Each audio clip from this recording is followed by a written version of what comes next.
Bien, mis amados, ahora sí, vamos a ir a la palabra del Señor en esta enseñanza que Dios me dio, invitado a la mesa. Con este tema de la alabanza, porque esta creo que nació una idea, no sé si de mis hijas o de un loquito que está por ahí tocando guitarra, eh, de Hernán, pero creo que todos convinieron en poder reactivar aquellas canciones y aquella danza hace tiempo.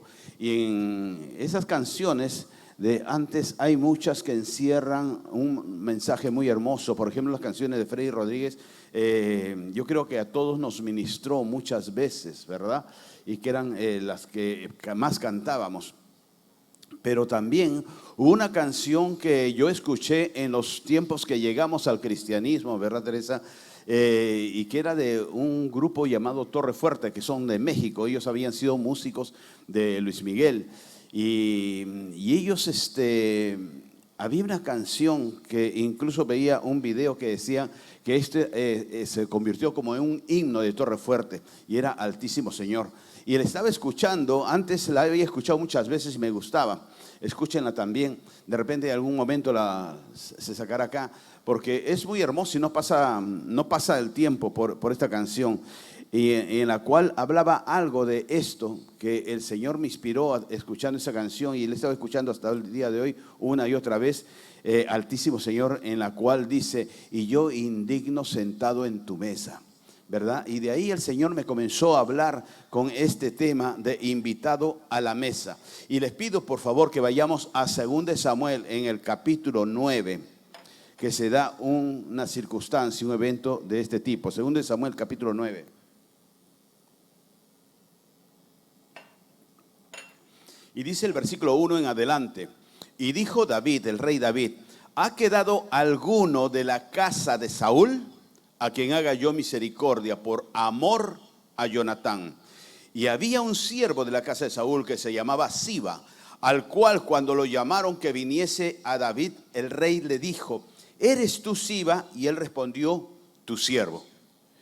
Y el rey dijo: no ha quedado nadie de la casa de Saúl a quien haga yo misericordia de Dios. Y Siba respondió al rey: aún ha quedado un hijo de Jonatán, lisiado de los pies.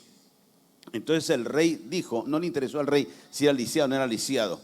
Pero miren ustedes la pregunta que hace David, al rey David, por la persona. Y le dicen: sí, ha quedado uno, pero está fallado. Es algo, pero casi no se debe tomar en cuenta porque es lisiado. El rey no preguntó si era lisiado, si estaba en buen estado, nada de eso. ¿De acuerdo? Pero bueno, entonces el rey no hace caso y le dice: y ese, ¿dónde está?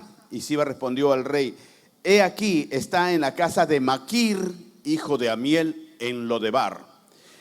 Y envió el rey David y lo tomó de la casa de Maquir, hijo de Amiel de Lodebar, y venido Mefiboset, hijo de Jonatán, hijo de Saúl, a David, se postró sobre su rostro y lo adoró. Y dijo David: Mefiboset. Y él respondió: he aquí tu siervo.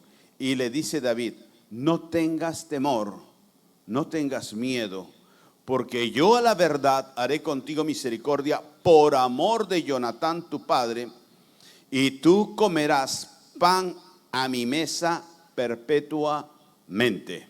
Amén.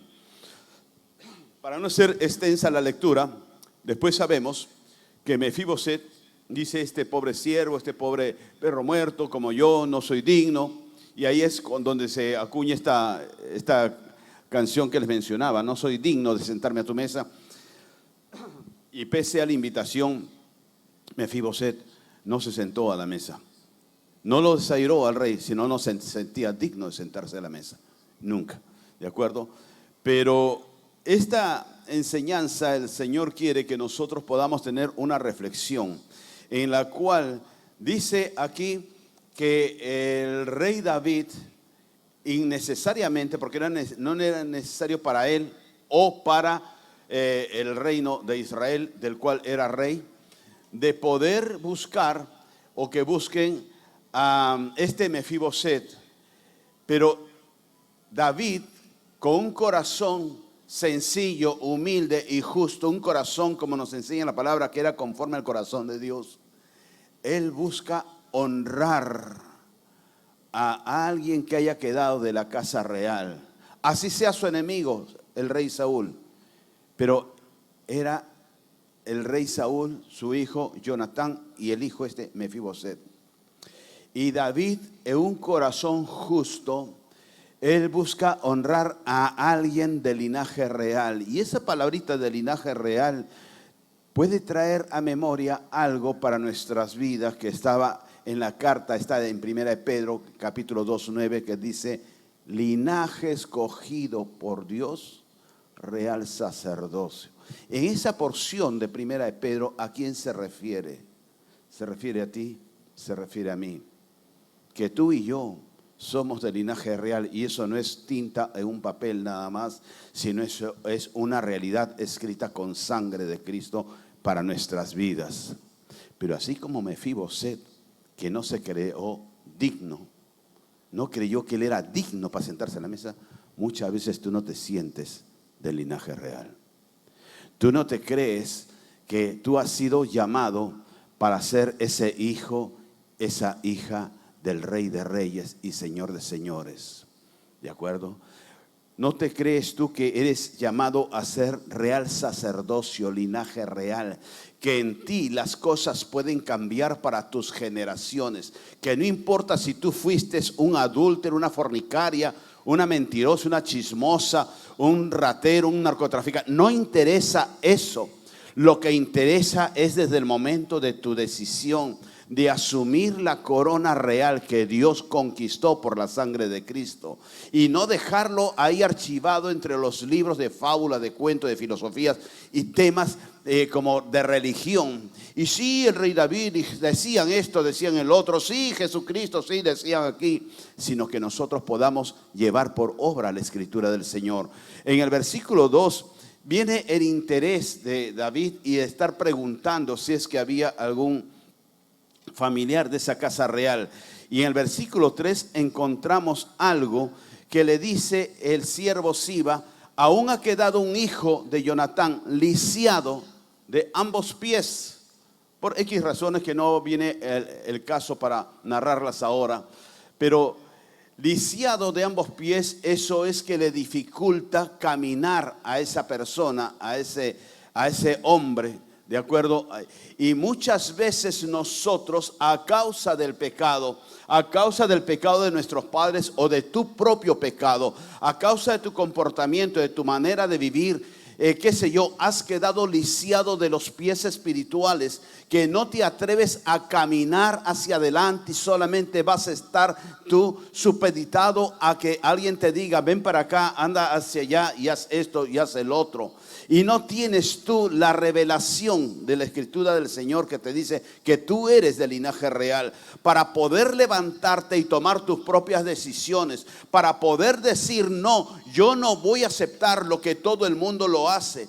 Miren, yo le doy las gracias al Señor porque de una u otra manera en mi vida, quizás en mis orígenes o por la carácter medio fastidioso de mi mamá que heredé, no sé qué sería.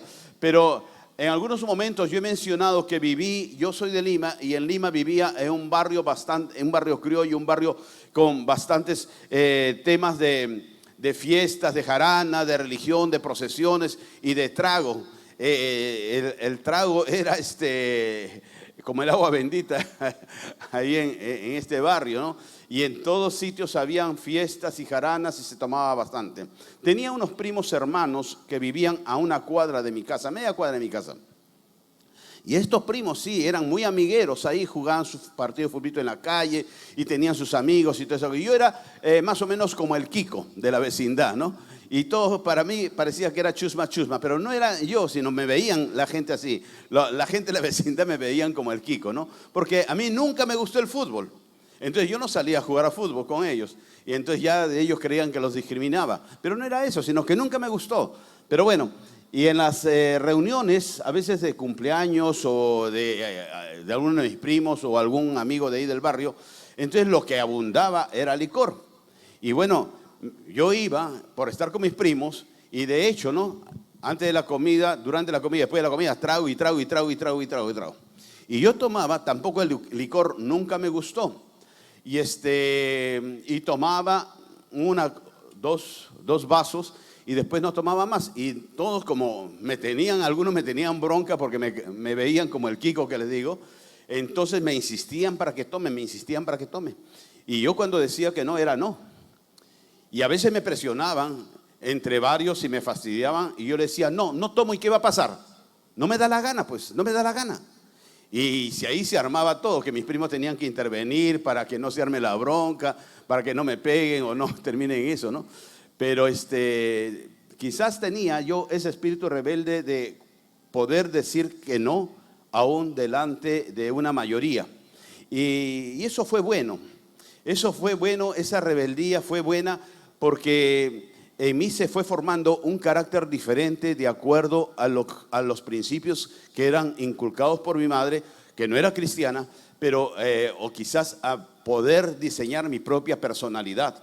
Y entonces en el cristianismo también el tema es, mis amados, que nosotros también tenemos que decir, no, pues yo no estoy de acuerdo, yo no lo hago. Si tú quieres, hazlo, desbarráncate, pero yo no lo hago. ¿Por qué lo voy a hacer? ¿Y qué va a pasar si no lo hago? ¿De acuerdo? Y tienes que ponerte bravo de vez en cuando, tienes que ponerte brava y no seguir como carneros, porque todos toman, yo también tomo, sí, vamos a chupar, mamá. Y porque todos vieron a la gorda que pasó con minifalda y uno dice, ay, mira qué buena, qué fuerte que está. Y uno como dice, sí, está fuerte, no, para el camal. No, eso no es así. Nosotros tenemos que saber que somos de linaje real, que somos un real sacerdocio para nosotros ser la influencia en el mundo y no que el mundo sea influencia en nosotros. Pero muchas veces uno ha quedado como este hombre, Mefiboset, paralizado de ambos pies espirituales, de que no tenemos diseñado ni queremos diseñar nuestra propia identidad, nuestra propia personalidad, y comenzamos a vivir a la sombra de la identidad ajena. Y si esa identidad ajena es de una persona que su vida no está ajustada a Cristo, entonces comenzamos a seguir y a imitar valores ajenos y que no son de valía para nosotros. Nosotros tenemos que encontrar que aunque tu pecado haya sido rojo como la grana, dice la palabra del Señor, el Señor lo puede hacer como blanca nieve. Y no porque ha sido un tremendo pecador y una tremenda pecadora, sino miren a mi esposa, no quiere decir que ella está diciendo, yo soy por mi culpa, yo soy pecadora.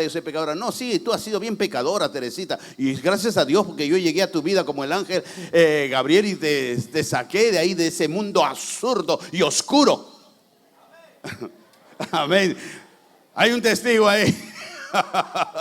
Hernán, que todavía no lo conozco.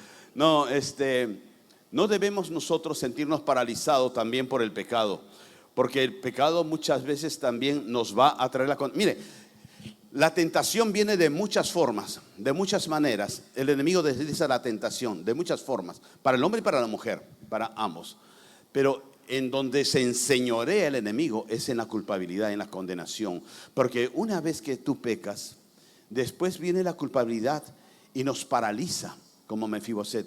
Y no nos sentimos agradables a Dios o al perdón de Dios.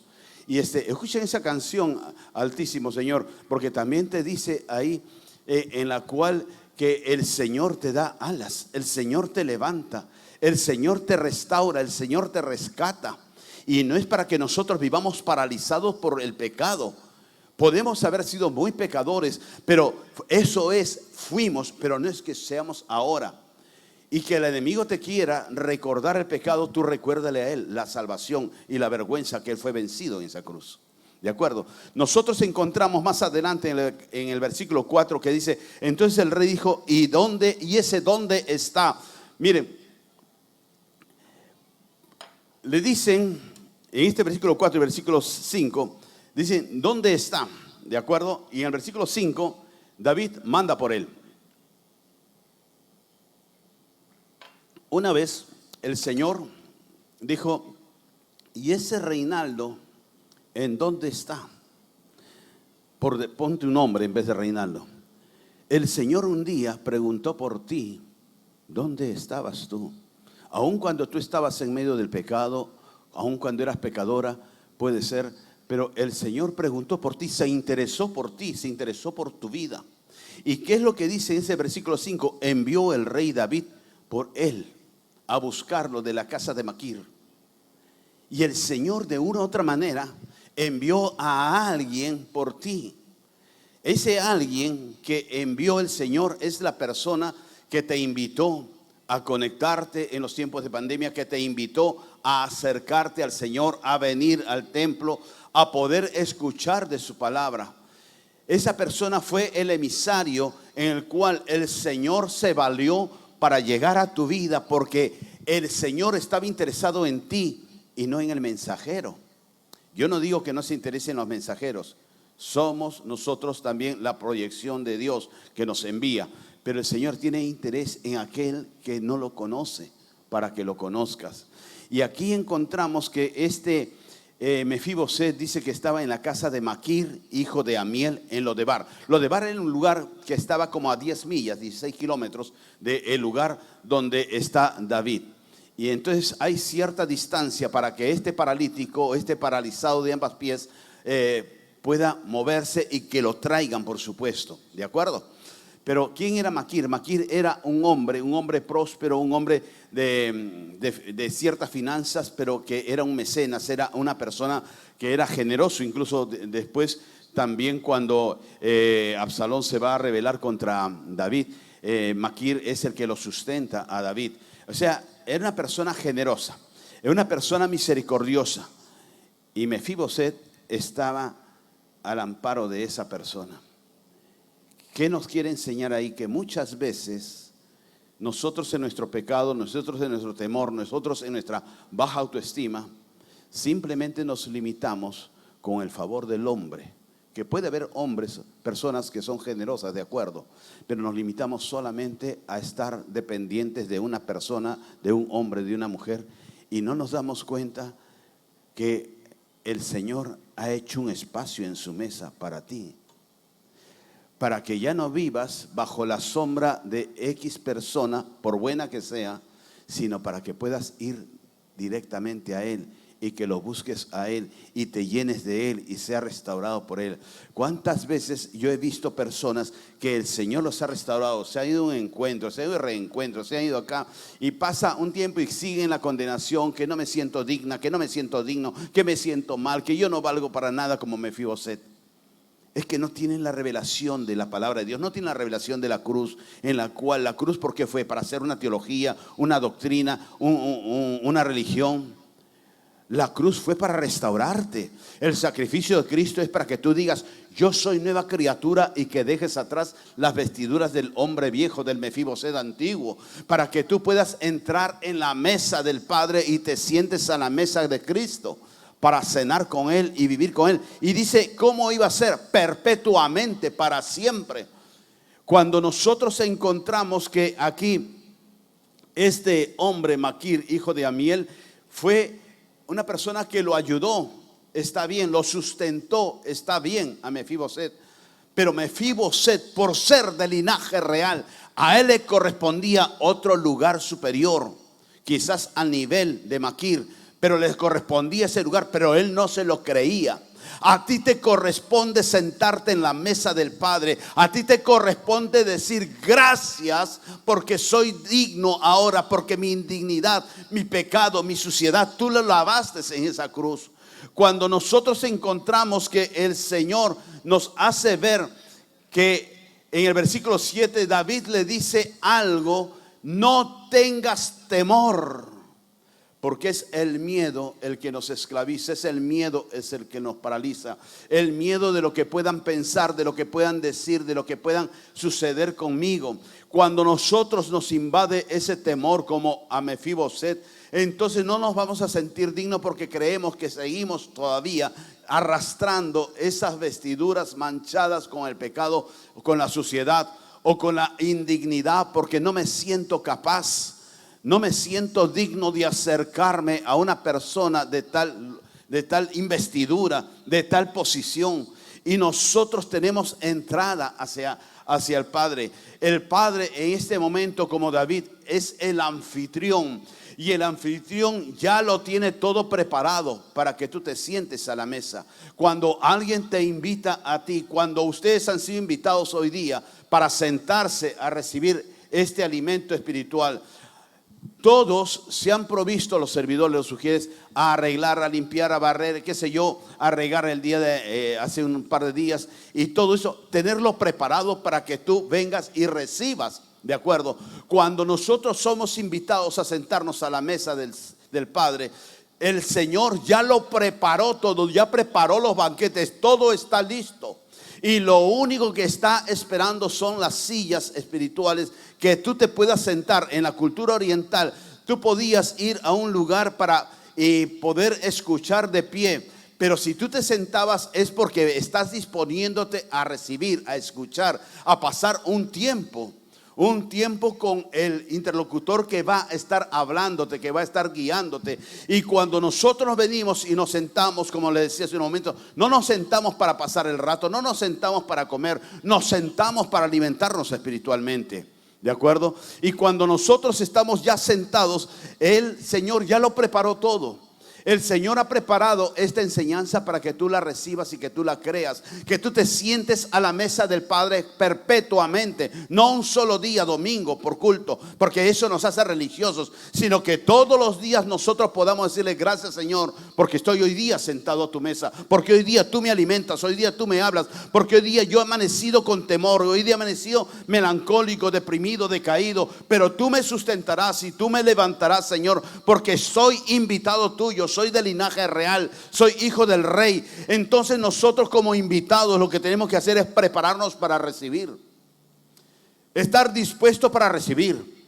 Porque hay personas también que están con el no, y que están con el haya faltas, y que a todos se oponen y que todos dicen que no, a mí no me parece, a mí no me parece, a mí no me parece. Entonces esa persona no está preparada para comer.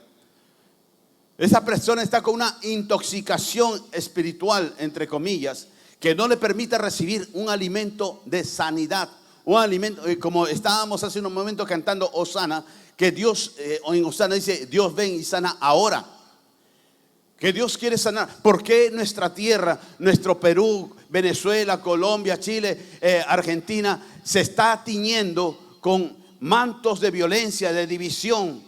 Eso es política, no, ese es demoníaco. Que viene el enemigo y separa a rojos y azules, a blancos y negros, a cholos y gringos, y los separa. Y toda separación que trae desorden y caos, eso no viene de Dios. Y nosotros somos el bálsamo para esta tierra, el bálsamo para Latinoamérica, de poder clamar y orar por las bendiciones y por la presencia del Señor para que restaure nuestra tierra. Nosotros tenemos que prepararnos para recibir. ¿Y cómo nos vamos a preparar para recibir el alimento, el sentarnos a la mesa del Padre, en poder pedirle al Señor que restaure en algunos el amor propio? Dios nos da un mandato, que amemos a todos como a ti mismo. Y tú no puedes religiosamente, sí, yo lo amo al hermano, a la hermana, a la hermanita, al pastor, pero no me amo a mí mismo. Y amarse a sí mismo es honra. Amarse a sí mismo es darse su lugar. Amarse a sí mismo es reconocer que yo soy de linaje real. Amor propio, restaurar por Dios el amor a tu propia persona. El poderte dar un lugar de importancia, no de soberbia sobre los demás, pero sí de reconocer que tú eres una persona diferente, que tú has sido mutado, cambiado por la sangre del Cordero, y como tal el Señor está haciendo y quiere hacer aún más obra en ti y a través tuyo. Nosotros debemos entender en prepararte para sentarte a la mesa es valorarte, es saber cuánto vales tú. Tú eres muy importante.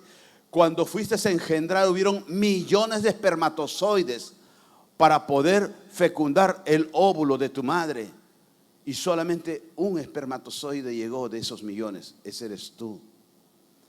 Tú tienes un lugar de privilegio en esta tierra.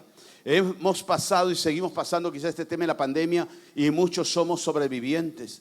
Porque Dios nos ha extendido el tiempo de vida para que tú muestres quién vive en ti. Para que tú seas el reflejo de la gloria del Padre. Yo me lleno de gozo cuando veo a estas jovencitas, a los niños que están sirviendo al Señor, a los ujieres que están sirviendo al Señor, porque están invirtiendo de sus tiempos, de sus vidas. ¿Para qué? Para la gloria del Señor.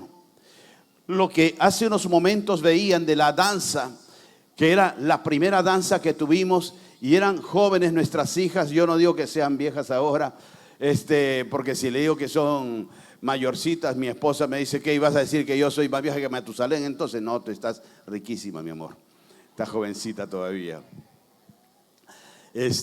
Pero cuando llegamos, yo recuerdo mucho a estos jóvenes, permítame decirle eso, jóvenes, que nosotros no teníamos recursos económicos, y ellos, para poder hacer sus uniformes de la danza, tenían su tiempo de, parecía rehabilitación, que se sentaban todos y se ponían ahí a hacer sus chocotejas en mi casa, y estaban haciendo chocotejas para salir a venderlas y con ese dinero comenzar a comprarse sus uniformes para la danza.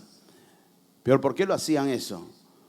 Porque los padres de las Córdoba éramos nosotros y que las mandábamos para que lo hicieran. No, por amor a Dios. Porque ellas sabían, con Joana y con todo lo de la danza, sabían que finanzas no teníamos para hacer esa inversión. Y ellos lo buscaban para poder invertir. Y ellos trabajaron mucho para poder formar esa danza y poder mostrarle al Señor la alabanza y la gloria. Y ahora todavía yo veo generaciones como estas jóvenes, como estos jóvenes, que están sirviendo al Señor por amor a Dios. Pero también veo algunos adiposos que están con celulitis espiritual. Ay, qué flojera, no, yo no puedo servir. Y hasta Dulán, pero y tengo que estar ahí a las 10 de la madrugada. Mucha. No es así. Lo haces por Dios. No lo haces por los Córdoba ni por Renuevo. Lo haces por Dios. Las cosas que se le dan al Señor es para la gloria y la honra de Él, como fue esta primigenia danza que tuvimos. Nosotros tenemos que seguir esforzándonos en poder valorarnos, que tú eres ese diamante que Dios quiere poner dentro de su casa para que pueda brillar y enseñar a otros. Vean ustedes a la pulga de mi nieta Sofía, que nadie le dice, anda hijita con la bandera ahí, porque tú vas a ser figuretti como tu papá, y para que muevas la bandera y que todo el mundo te vea. Ahí viene Hernán, menos mal que no escuchó. Pero no es figuretti. Parece, pero no es figuretti. Pero ella lo hace porque a ella le gustó. Ella comenzó a ver a las otras chicas de banderas, y ella también quería su bandera, y Carlita, que está a cargo de banderas, le hizo esa banderita acople para ella, de acuerdo, y le gusta salir, y cuando viene de su casa siempre ella reclama venir con su bandera. Pero es una formación que se está dando. Lo mismo Gabrielito también, un día lo vi, no estaba sirviendo todavía en nada, y su mamá, Franco, no quería tampoco soltarlo, que siguen niños, porque mi hijo es todavía pequeñín, tiene 4 años. Y Fara le metió un cachetado y le dice, déjate soncera, ya está grande tu hijo. Y pero un día, después del culto, lo vi que estaba él apilando sillas para ayudar a sus sugieres. Nadie se lo había dicho, pero de él nació. Y tuvo dolores de parto, Franco, para poderlo dejar servir en staff a Gabriel. No, pero ahí está, les nace, y eso es lo que nosotros debemos de tener en nuestros genes: amor por la casa del Señor, amor por el nombre de Dios, y valorarnos, en la cual somos nosotros una joya preciosa. Hoy día veo, por ejemplo, a la hijita de Rafael, de Jenny, a la hijita de Marco Contreras, que también de adolescentes, y ya están sirviendo al Señor, de jovencitos, jovencitas, y están sirviendo al Señor. Y eso es bueno, porque ellos están creciendo con una imagen diferente de sí mismos, de que son útiles para el reino. Permitir recibir también cuando nosotros hemos pecado, cuando somos pecadores, permitirnos que recibimos el perdón de Dios. Y no seguir culpándonos, que eso es el engaño del diablo, que quiere hacerte sentir culpable toda tu vida. Hay personas que cayeron en pecado y que nunca más se levantaron. Y pueden haberse acercado a la iglesia o a su iglesia, pero nunca más volvieron a ser iguales. ¿Por qué? Por la condenación y la culpabilidad. Y que no entienden que el Señor ya los restauró. Y el Señor, como Mefiboset, sucedió también con David. David no le dio a Mefiboset la oportunidad de sentarse a la mesa porque él era Mefiboset. Se la dio porque era hijo de Jonatán. Y le dice 2 veces, dice David, por amor a Jonatán tu padre, por amor le dio la oportunidad. Dios, no es que tú hayas hecho algo para que Dios te dé. Dios te lo dio todo por amor. Así como cuando toma Jericó, el pueblo de Israel le dice, todo te ha sido entregado, con sus caballeros, con sus caballos de guerra, con todo ya te entregué. Igual, Dios ya nos entregó el perdón. Dios nos entregó la misericordia. Dios nos entregó la restauración, la restitución en nuestras vidas, para que nosotros nos podamos despojar de ese peso de culpabilidad, de ese peso de baja autoestima, de sentirnos menos que otros. Tú no tienes por qué sentirte menos que nadie, ni tampoco más que nadie. Tú tienes que asumir la posición que Dios te ha dado para que seas tú el que vas a entender que eres el embajador de Cristo en la tierra, que eres el representante del Señor en la tierra. Y como tal, tú tienes que llevar una vida de comportamiento adecuado, no una vida religiosa, sino una vida de entrega y de comunión con el Señor. Dios quiere que sus hijos, sus hijas, nosotros podamos sentarnos a su mesa todo el tiempo, porque ya todo está dispuesto, todo está listo. Y la extensión de una iglesia o la posición de una iglesia es para que nosotros entendamos que hemos sido llamados para podernos sentar a la mesa del Señor, para poder entender que Dios quiere renovarte a ti, que nunca más te sientas culpable ni nunca más te sientas menos que otras personas, y que nosotros podamos decir gracias, Señor, porque tú me restauraste, porque tú me levantaste, porque yo antes era indigno de levantar la cara, era indigno de buscarte, era indigno de repente de asistir a un culto, de entrar a una iglesia, pero tú rasgaste el velo de arriba abajo para poder tener entrada a tu presencia. Vamos a ponernos de pie. Señor, queremos agradecerte por esta mañana, agradecerte por esta palabra, Señor. Agradecerte, Padre, porque tú me invitas a sentarme a tu mesa. Y si me voy a sentar es porque voy a tener un tiempo especial contigo. Es porque quiero tener ese tiempo especial contigo. Buscar de tu presencia no solamente un día a la semana. Buscar de tu presencia cada mañana, cada amanecer, cada momento. Sentarme delante tuyo y decirte, Padre, tengo miedo hoy día. Padre, me siento solo. Quizás decirle, Padre, todos me dejaron, todos me abandonaron, pero Él está contigo. Él está a tu lado. Él quiere restaurar en ti tu intimidad con Él, tu identidad de Él, y poder decirle gracias. Gracias, Señor, por este momento que me restauras, que restituyes en mí, Señor, tu llamado. Te adoramos y te bendecimos, Señor.